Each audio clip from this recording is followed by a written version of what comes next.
His gaze remained fixed on his computer screen, fingers frozen on the keyboard.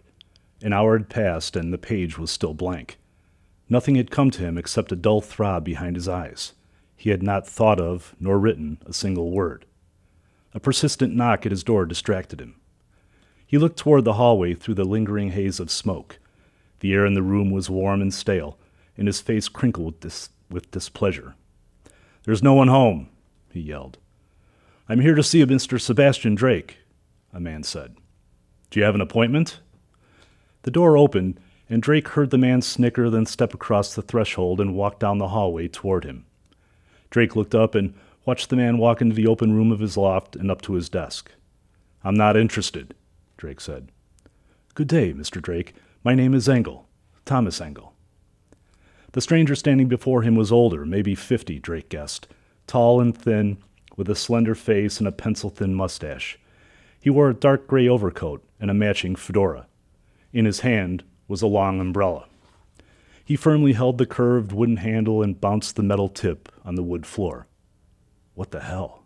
Drake thought. The man did not belong in the neighborhood he was visiting. That much was certain. Drake thought he looked like he would be more comfortable walking the streets of downtown London, and wondered how he had made it through the neighborhood without being assaulted. Drake didn't have the patience or the time for the interruption. He had a book to write. "You must have the wrong address. You can let yourself out." "I have a writing project for you, Mr. Drake." "Is that right?" His interest was piqued, just a bit, but he remained cautious. He pointed to the chair opposite him. "Have a seat." Engel hooked his umbrella on the back of the chair, then removed his hat and set it on the desk in front of him. "Nice hat," Drake said, an edge of sarcasm in his voice. Engel removed his overcoat, exposing a perfectly tailored three-piece bespoke suit. Drake noticed, raised his eyebrows. Engel laid the coat over the back of the chair and sat down. He made eye contact with Drake. Neither of them said a word. Drake broke the ice. "Can I offer you a drink?" He pulled a glass and a bottle of bourbon from the left desk drawer. He filled the glass a quarter of the way full and slid it across the desk, leaving it in front of Engel. Engel looked at his watch. Drake poured himself another 3 fingers and lit a cigarette. He tilted his head back and blew a large plume of smoke into the air, then leaned back in his chair and waited. "It so happens that I know quite a bit about you, Mr. Drake." "Really?" Drake said. "You're not one of my crazed fans, are you?" Engel snickered again. "Mr. Drake, let me get to the point." "Please do." "If I could be so blunt, you're a bit of a loser." Drake thought about reaching across the desk to grab the intruder by the throat, but he was enjoying his cigarette and didn't feel much like moving. He took a drink instead. "That's one opinion." "It is." "Anyway, is that how you express your gratitude as a fan?" Drake asked. "Acceptance is the first step to recovery." He waited for a reaction, but didn't get one. "I've been following your writing career for some time, Mr. Drake. You had a promising and successful career as a journalist, but gave it up to be creative." Engel grinned. "You have written 3 novels over the last 5 years, and while you had some early sales success with each of your books, enough to keep your agent and publisher quite happy, I think your last royalty statement showed a total of 497 copies sold for the year. That is quite impressive," he said with his own edge of sarcasm. "I need a new publicist," Drake said. "Your wife left you a year ago and has full custody of your children, your daughters, whom you get to see 2 weekends a month and on holidays. It seems she had given your new writing career more than a chance to succeed, working full-time and taking care of the children while you locked yourself in your office and toiled over your writing, your craft, as you likely call it. You are 6 months behind on your rent and a month behind on your alimony and child support. I suspect your bank has closed your account for lack of activity. The bookstore you run down the street is a real winner, which allows you to live in this luxury." Engel waved a hand around as if he were showing the loft to a prospective buyer. Drake scanned the room and all its contents. His desk stood like an island in the open area of his loft, an area that served as his office, living room, and dining room. The last room description a bit of a stretch, as there hadn't been much dining happening at that unadorned table and set of chairs for some months now. It wasn't perfect, but he didn't think his place was so bad. Engel said, "You have writer's block of the worst and most detrimental sort, and your life cannot be much worse. You drink too much, and At one time or another you have likely considered suicide, but you know that your insurance policy will not pay after such a cowardly act. Your children would be out of luck. Drake reached for another cigarette but found the pack empty. He opened the top desk drawer to his right, saw his spare pack, and next to it was his snub-nosed Smith & Wesson .38 caliber revolver from the old days, his backup gun, and the one he could always rely on in a pinch. He looked at it like an old friend, pondered its weight and its history. He pulled out the pack of cigarettes and lit one. Then he pushed the drawer in, watching the gun disappear until the drawer closed completely. He took a drag from his cigarette and contemplated his next move. You see, Mr. Drake, I am the only one who can help you, the only one who will help you. Are you queer? Drake asked. Oh, no, quite the contrary. So, how would you like to help me? Mr. Drake, I would like to offer you a job starting today. The job pays $5,000 a week, cash plus expenses, and promises to provide you with more than enough ideas for your next book, a successful book and a guaranteed bestseller. And I get to keep my clothes on? Drake asked. Engel laughed. I assure you, Mr. Drake, the wearing of clothing is a mandatory work requirement. Drake downed his drink, and he was surprised when Engel reached for his glass and swallowed the contents in one fluid motion. He had expected him to sip it like a fine brandy. Drake refilled both glasses, then took a gulp from his own. $5,000 a week was a good sum of money, an exceptional sum given the circumstances.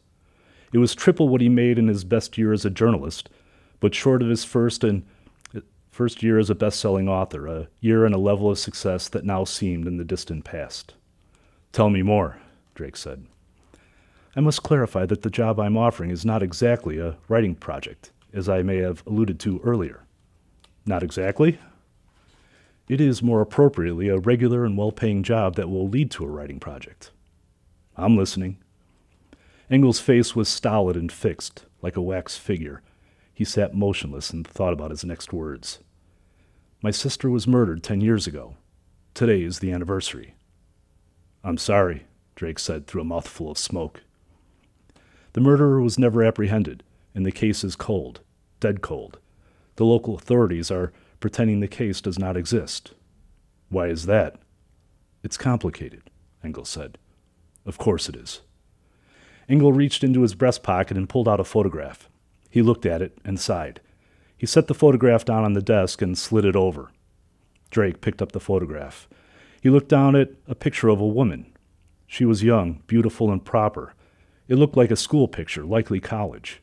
She wore a white blouse buttoned at the neck and a navy blazer. Her golden hair was straight and hung down over her shoulders. Bangs draped across her forehead. She had large blue eyes, a sleek and sculpted nose, and high cheekbones.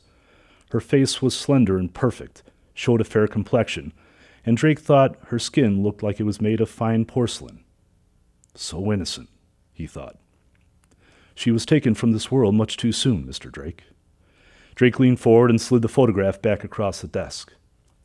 Mr. Drake, I want you to look into the case and find the person who murdered my sister. I have the money, the contacts, and the political influence to make things happen. How much money? How much political influence? More than enough. Drake thought about what Engel had said. He thought about how he had felt just a few minutes ago and how the morning happened to take such a drastic turn.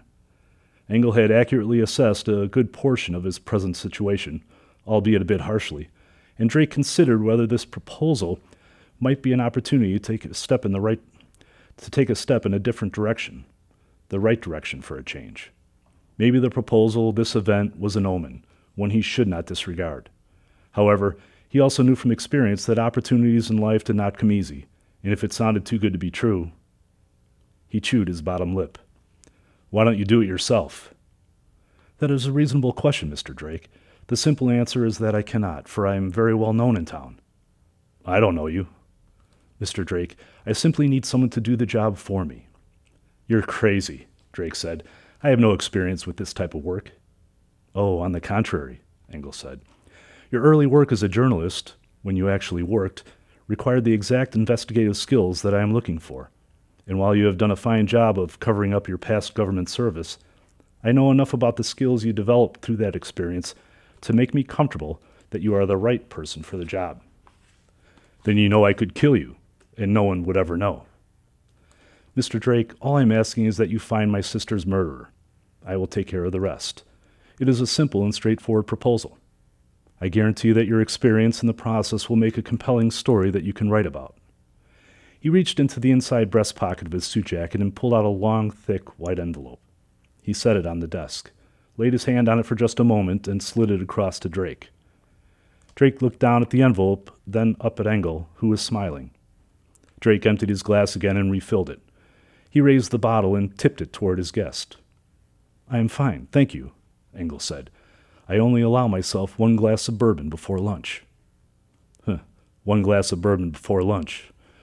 Drake thought what Engel said sounded like a reasonable mantra, maybe one he himself could take on as his own, tomorrow or next week or the week after that, when the time was right. He leaned forward, picked up the envelope, and opened it, revealing a respectable stack of what appeared to be newly printed money, clean and crisp. He riffled through the stack of bills with his thumb. All hundreds. "Looks like $5,000. "There are 50 $100 bills," Engel said. "Feel free to count them." Drake opened the drawer with the gun in it, closed the envelope, and tossed it in, covering up the gun.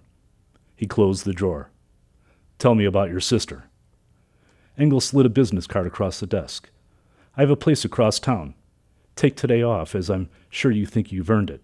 But please come by tomorrow evening at 7 o'clock. We will talk then. And please clean yourself up." Drake sat back in his chair again. He looked himself over and did not see anything particularly wrong. "Do I offend you?" Engel stood up. "Mr. Drake, you are drunk and you smell of vomit, and it is not even lunchtime. I assure you that I can hold my liquor." "Well, you smell of liquor, then, and smoke." Drake nodded, conceding to the facts. "Mr. Drake, I could lubricate my BMW with the oil slick in your hair. You are a mess, and I will not work with you in this condition." Engel reached for his coat and draped it over his arm while staring at Drake. "This guy sure can exaggerate." Drake reclined further in his chair and blew 3 perfect smoke rings toward the ceiling. Engel put on his hat and grabbed his umbrella. He walked toward the door. Drake said, "If I'm such a degenerate, such a loser, why hire me?" Engel stopped and turned back. "Mr. Drake, you used to be a good writer, a very good writer, and could be again." He paused, straightened his posture, and with a calm but serious tone said, "And I need your help." "What if I decide it's not my kind of project, not my cup of tea?" "Mr. Drake, open your right-hand desk drawer." Drake considered the request, then opened the drawer. The envelope had shifted, and it rested gently against his gun. He chewed his bottom lip again, then looked back up at Engel. "Mr. Drake, you decide what's best for you." Engel walked to the doorway, seemed to pause at the threshold, then he turned and walked down the corridor to the elevator. Drake leaned over, looked down the hallway, and saw the door wide open. "Close the door!" There was no response, and he didn't expect one. Drake closed the desk drawer and finished his drink. He took one last drag from his cigarette and snubbed it out in the ashtray. He walked over to the door and slammed it closed, then turned back around and walked to the bathroom. Drake returned to his desk and stared at the blank page on his computer screen for another half hour. Then he typed 2 lines. "A soon-to-be-named novel," by Sebastian Drake. He stared at the screen, sighed, and considered his progress. It was something. Then he became distracted. Thomas Engel, sister, murder, 10 years ago, a job, $5,000. Yes, he was distracted, and his creative well was bone dry. He decided to take the rest of the day off, as Mr. Engel had suggested. Maybe he had earned it.